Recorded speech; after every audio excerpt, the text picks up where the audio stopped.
Well, welcome to the Unstoppable Freedom Podcast. I'm Jimmy Page. We've got a special guest, a guest that is not unfamiliar to our audience, Christine Yeargin, who is on the front lines, in particular in the pro-life movement, which we've seen a lot of change in the last month or so. We've seen a lot of chaos surrounding it, even in the wake of the Supreme Court decision. And we've got her back on tonight. We're going to talk about what life looks like post-Roe v. Wade. Christine, welcome. Welcome again, my friend.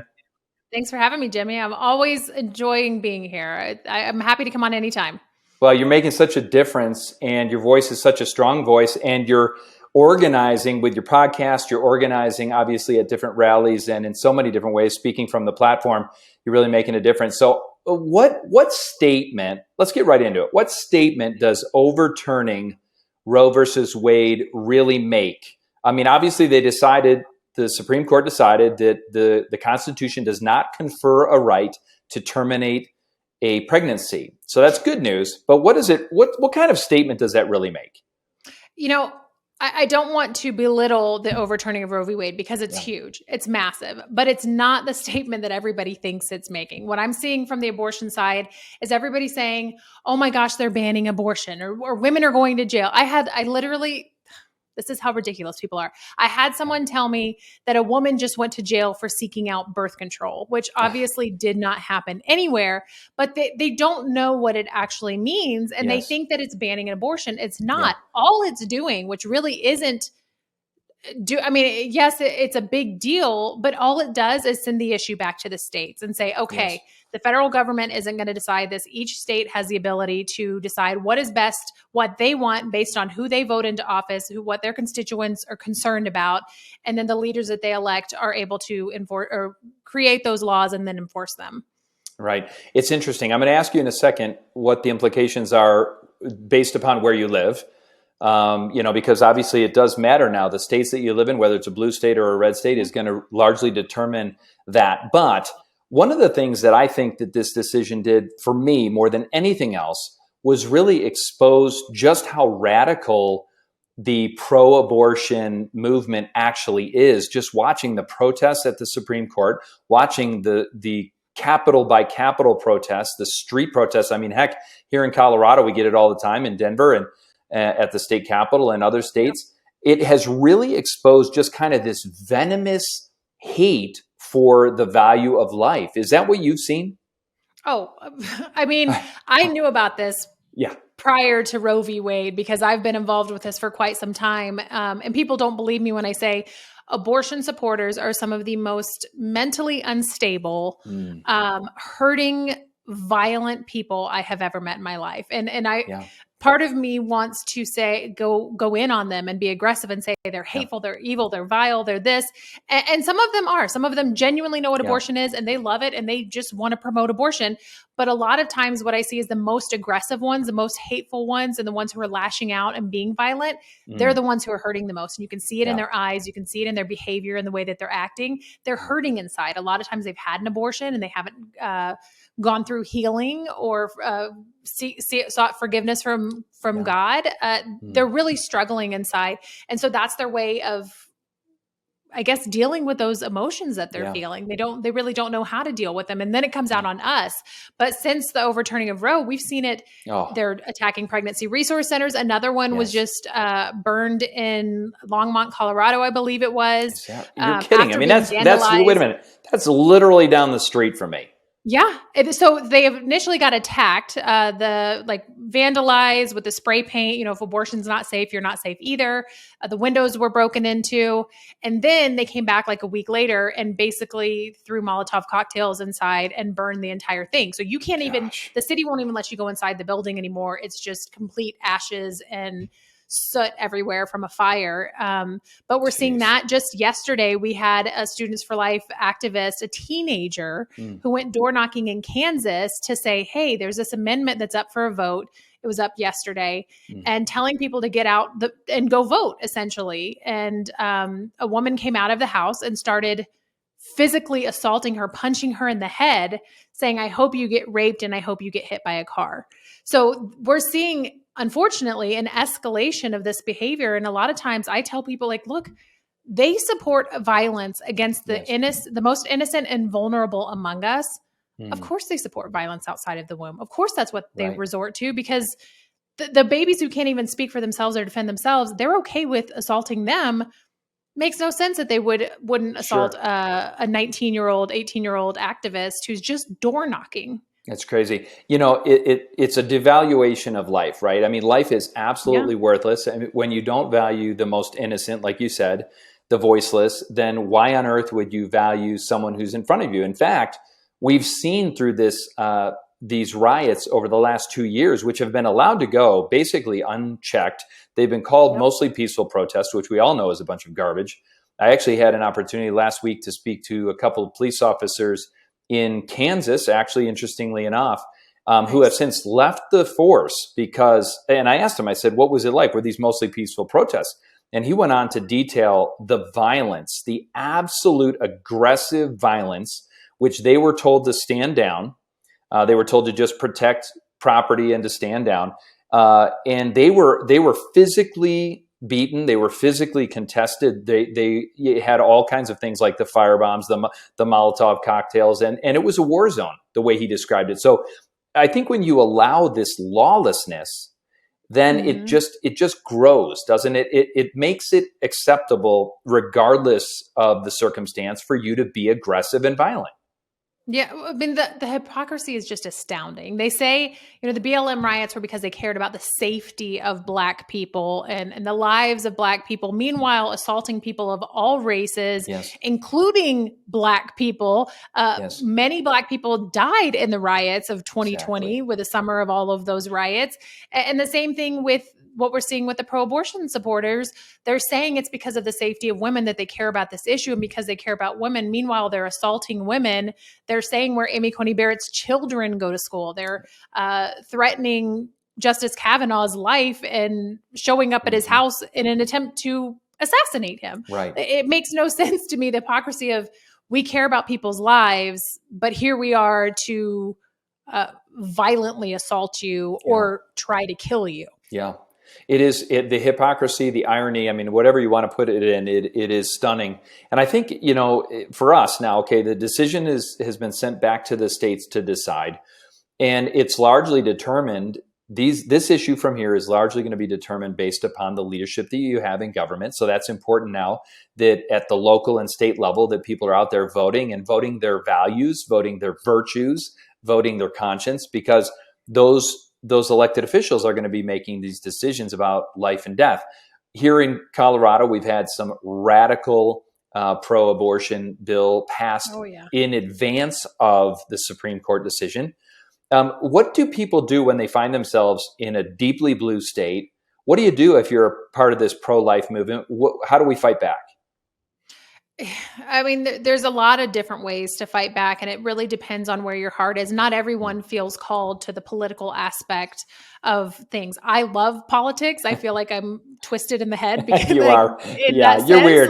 You're definitely how weird do I on like that one. politics? It's a love-hate relationship. But your heart might be to work one-on-one with these women and to maybe go get training at a pregnancy resource center and counsel them, or maybe just volunteer to help organize and do administrative work with a pregnancy resource center. Maybe you feel called to be outside of Planned Parenthood and witnessing to these women, telling them about the love of Jesus and telling them that abortion is not their only option and connecting them to resources. But maybe you're sick in the head like me and you like politics, and you in this case, when you're in a really blue state, you really have to pay attention, because I don't know if you remember with what they did with RIA, I forget what the actual acronym, what it stood for, something reproductive, something equality act here in Colorado. Anyway, when they're pushing that, they do things like push the hearing for it where you can go testify as any citizen in Colorado can testify. It's not the same in every state, but a lot of states, if you want to testify, you just go down to the Capitol when they're hearing this bill and you go. But what they do, they're very sneaky. They will change the date at the last minute and change it to something that they think people can't show up. Or they'll push it so late that you're not going to testify till 3:00 in the morning.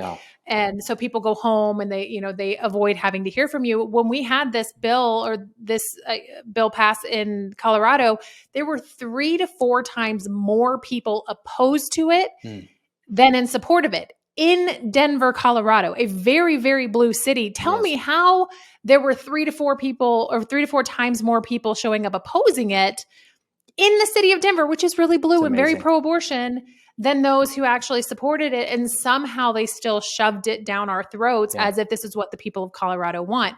So you really have to pay attention, talk to your legislators, help them learn how to talk about the pro-life issue. A lot of males, even pro-life males, feel like they don't know how to talk about the issue.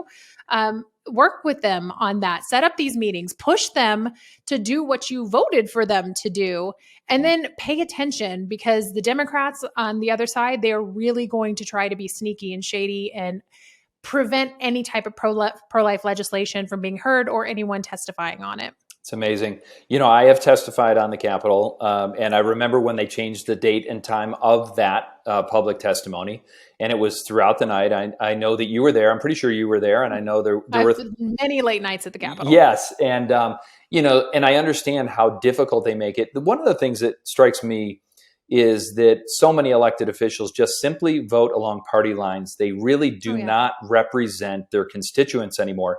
I don't have the exact statistic, but I do know that the vast majority of people are actually in favor of some limits on abortion, right? I mean, there's reasonable limits, whether that's at the heartbeat. Some believe at heartbeat, some believe at conception, of course. It's a life and it should be protected. Others believe at the 15-week mark, or what, you know, there's a lot of different delineations of that. But very, very few people actually believe in abortion all the way up to the delivery date.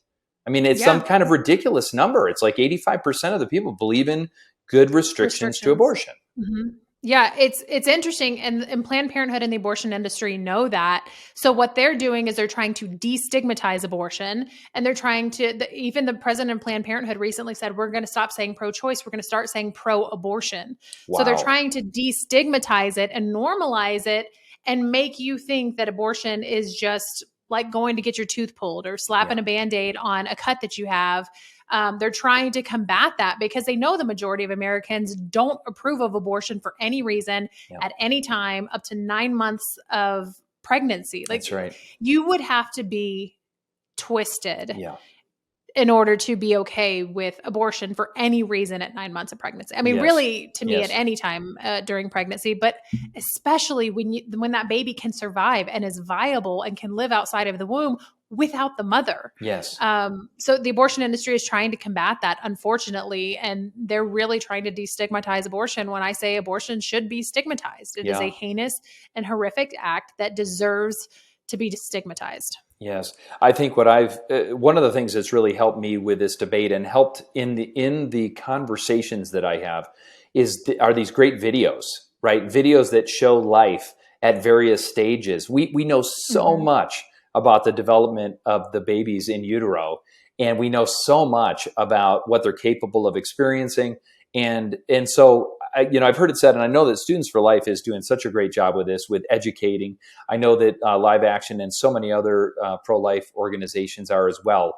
There's a lot of families of listeners that want to know how they can get involved specifically with this Students for Life movement, right? This is a new generation of pro-life people that are younger and younger, that are getting behind this idea that life is valuable and it deserves to be protected. How can our families who are listening, who have kids, specifically, in their teen years on up through college, how can they engage with Students for Life?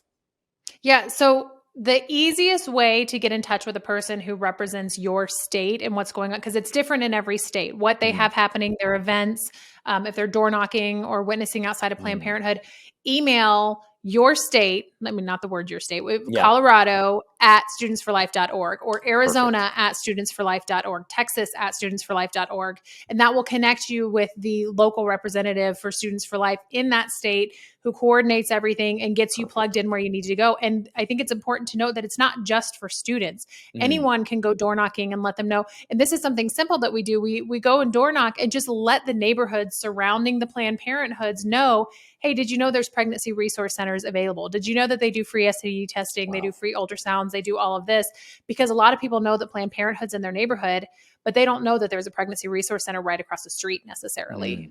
In Stapleton, great. Colorado, there's a Planned Parenthood, and literally the next block over, there's a pregnancy resource center, but people don't know about it. So we go door knocking, we let them know, we tell them the resources in their area, and you don't have to be a student for that. You really don't have to be a student for a lot of what we do.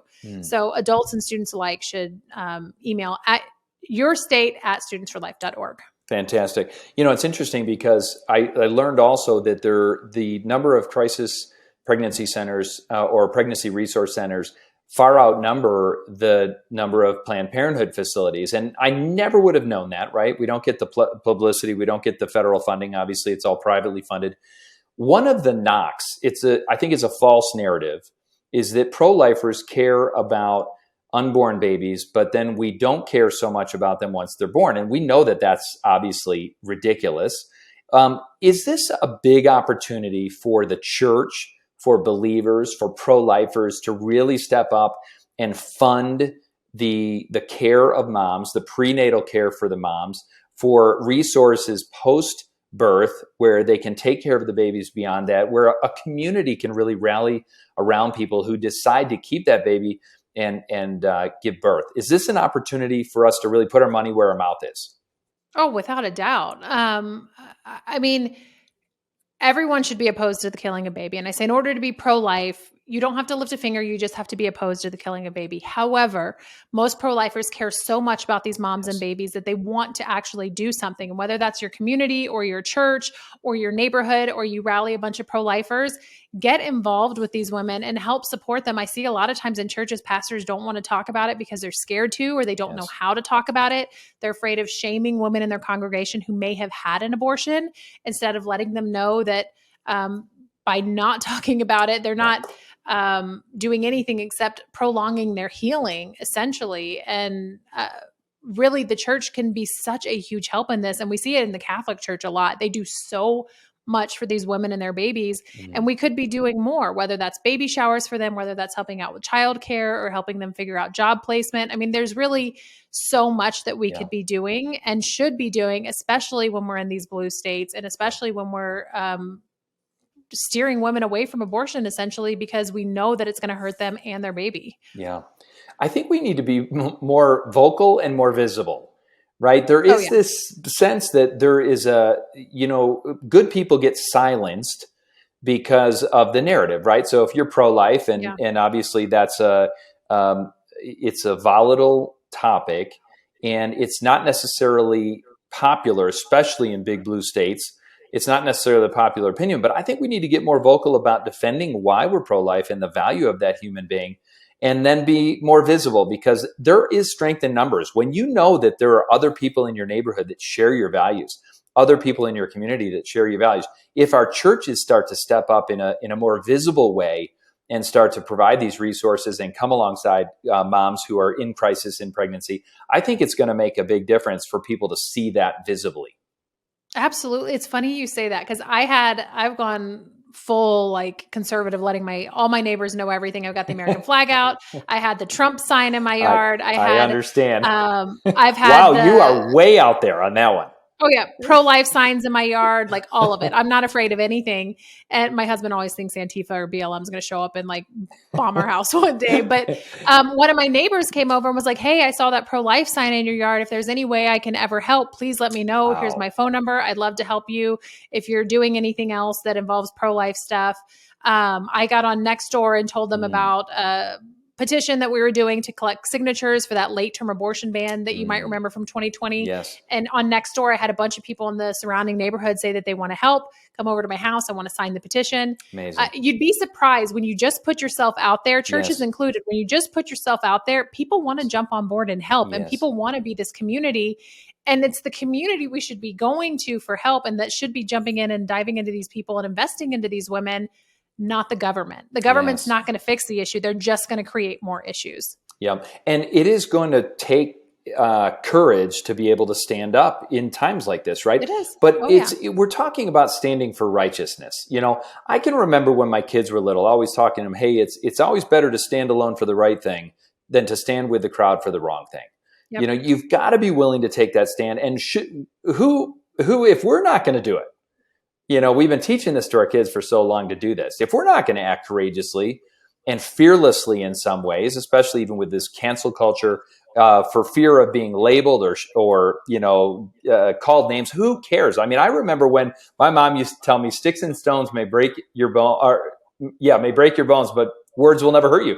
Well, the sad thing is we're so sensitive about the words that we're being called. Who cares? Get over it. Yep. Stand for righteousness. Take a stand and be courageous about it. Yeah. Well, if it's not true, it's not true. People have called me every name under the book. I hate women. I'm misogynistic. I'm homophobic. I'm racist. I'm this, I'm that, and my son is biracial and he's my biological son at that. But you're racist. Right. Sure Nobody loves my son more than I do. I can guarantee you that. And this color of his skin has nothing to do with whether I love him or not. I love him regardless of the color of his skin. So they throw these names at you, but when they're not true, they're not true. You just say like, all right, you want to call me that, but like, it doesn't make it any more true. Exactly. It's not true. So we can't let that get to us. But when it comes to this issue and speaking up and being bold, if we saw a human being, a 3-year-old toddler, 2-year-old toddler being dismembered, somebody's ripping their arm off in your front yard or something along, in a public space, are you going to go stop them? Or are you going to say, well, I'm afraid of the backlash that I'm going to get? Because obviously that person thinks it's okay. So I'm not going to say anything. I'm just going to let it happen. I don't agree with it, but that can happen. That's like saying, I don't agree with slavery. But you can own a slave. That's okay. I just won't do it. That's how it's happening with abortion. We have to speak up about it because babies can't speak for themselves. And if we're not going to do it, then who? That's right. Well, I love what you're doing. It's funny. I just saw in the headlines, not funny, it's concerning that the Biden administration has just weaponized the DOJ again. And they are now contesting the pro-life laws in the state of Idaho. Now, is this just a sign of things to come? I mean, this administration, in many ways, is the most radical administration we've ever seen in favor of abortion. And now it's almost as though, in fact, they're setting aside the Supreme Court decision. They don't care. They're setting aside the Constitution, and they're continuing to go after states now, which is our system of government. The states can decide. Now they're suing the state of Idaho. Is this something that we should anticipate for other states? Well, absolutely. It's funny. They say I was just on OAN talking about this exact issue today. They say the Supreme Court decision was unconstitutional. I'm like, do you guys even know what the Constitution is? Everything you do is unconstitutional. So don't talk to us about the Constitution. Exactly. But when it comes to Idaho, what they're saying is that it will put mothers in danger because when they're in emergency situations, they cannot have an abortion, which if you've read the Idaho law, you know that there is an exception for the life of the mother. Now, if you're pro-life enough that you've really dove into this, you know that you don't actually have to have an abortion to save the life of the mother. Right. You may have to separate mom and baby and induce labor or do an emergency C-section. But it takes a really long time to really educate people on that and pass a pro-life law that tells that. So right now, all pro-life legislation has an exception for the life of the mother when it comes to ectopic pregnancy or preeclampsia or something along those lines. Right. And the Biden administration is saying that it doesn't, and that's why they're suing them.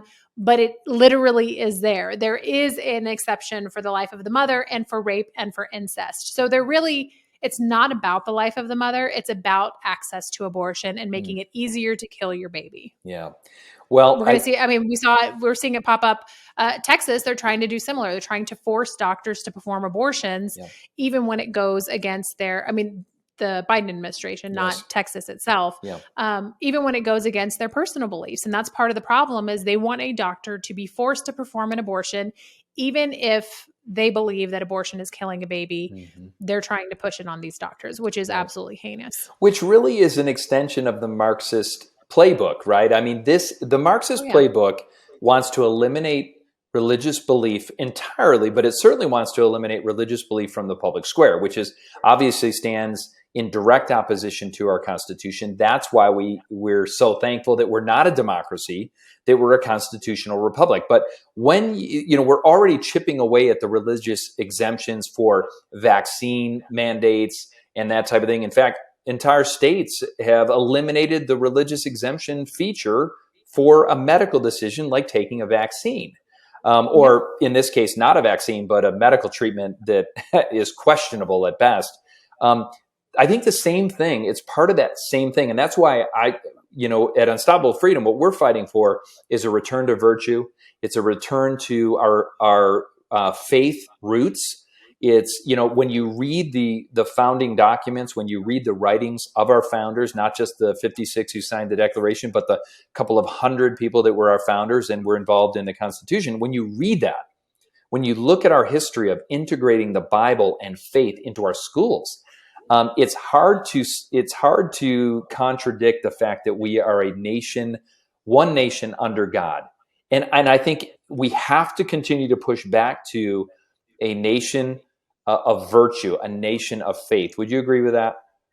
Oh, absolutely. I mean, our founders recognize that our freedoms are God-given and our rights are God-given, not government-given. They're supposed to be protected by the government, but the government doesn't give them to us and they can't take them away from us. That's right. So our founders were smart enough to recognize that, and we need to continue to recognize that the government doesn't get a say in our rights. Yeah. They're supposed to protect them, of which the first and most important right is the right to life. You can't have any other rights without the right to life. Exactly. If you were to encourage our listeners to do one thing right now, given the state of where we're at with Roe, given the fact that isn't a constitutional right, but given the fact that there's a huge need in our local communities, if you were going to tell them do one thing, what would you tell them to do? Call your local pregnancy resource center and see how you can help them. The fact that Roe was overturned is amazing. Yes. However, it doesn't mean that the women who experience these unplanned pregnancies disappear. They're still there. There's still going to be unplanned pregnancies. There's still going to be women who are scared and don't understand, or maybe who are coerced into having an abortion. And you can be the person who's on the front lines to meet them. You can go out to the Planned Parenthood, but especially be at these pregnancy resource centers, because you'll get to know the pro-life movement in your area. You'll get to know the people. You'll get to create that pro-life community, know what the resources are. That way, when you come across these women, you know what to offer them and tell them what's available in your area. And obviously, just educate yourself on the abortion issue as much as possible and what's going on in your state. That way you can keep up with what's happening and know how to combat it. It's fantastic. It's great advice. I hope that we energize, thousands of people to do just that. And I hope we also energize people to go to their pastors and go to their church leaders and say, hey, we want to engage as a church community to really make a difference. Christine, you are the best. Thanks for taking this on such short notice. Thanks for giving us so much great insight and practical ideas to continue to engage in the pro-life movement. You're the best. Well, thanks for having me. I love being here and look forward to doing it again in the future. You bet. We're on it. God bless you. You too.